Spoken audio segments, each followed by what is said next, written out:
kishiga kasal yetishligi Allohning taqdiridan. Alloh taolo kasal bo'ladi taqdiriga yozgan, kasal bo'ldi. Endi tuzalishligi ham taqdirdan. Falon narsalarni qilsa tuzaladi deb ham yozib qo'ygan. Siz kasal bo'lgan paytingizda tabibning oldiga borishligingiz, farzandingizda biror bir nuqsonni, jasadida bir kasallik ko'rgan paytingizda tabibga borishligingiz sizning ixtiyoringizdagi ish emas. Sizning yelkangizdagi vojibingiz. Ukalar, akalar, ko'chadagi ishinglarni bahona qilib, bolangizni tishi qiyshiq bo'lib turibdi. Olib bormayapsizmi tabibga? Gunohkorsiz. Bilyapsiz, bolangizda bir qaysidir bir kasallik turi bor, shu davolanmayapti. Orqaga surilib kelyapti. Gunohkor bo'lyapsiz. Chunki katta bo'lganda shu bola siz qilgan ish tufayli bir nogiron bo'lib qolsa, jismonan zaif bo'lib qoladigan bo'lsa, juda ham minnatdor bo'ladi sizdan.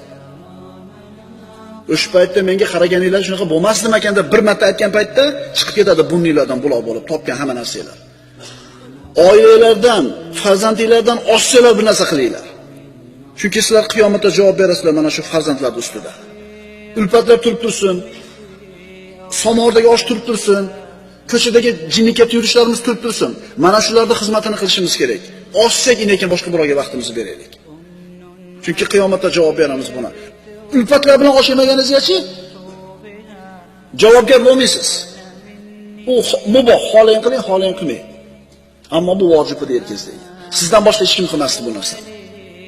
Musulmon, ishonchli, taqvoli, xudojo'y musulmon tabib bergan ko'rsatmaga rioya qilishlik farzi ayn darajasiga ko'tariladi.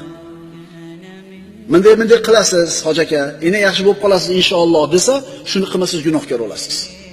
Chunki sizning sog'ligingiz sizning mulkingiz emas. Farzandlaringiz mulki, ummatning mulki. Agar sog'ligingizni beparvo qo'yib turib kasal bo'lsangiz, oilangizni boqa olmaysiz, farzandingizni tarbiya qila olmaysiz, hech narsa qila olmaysiz.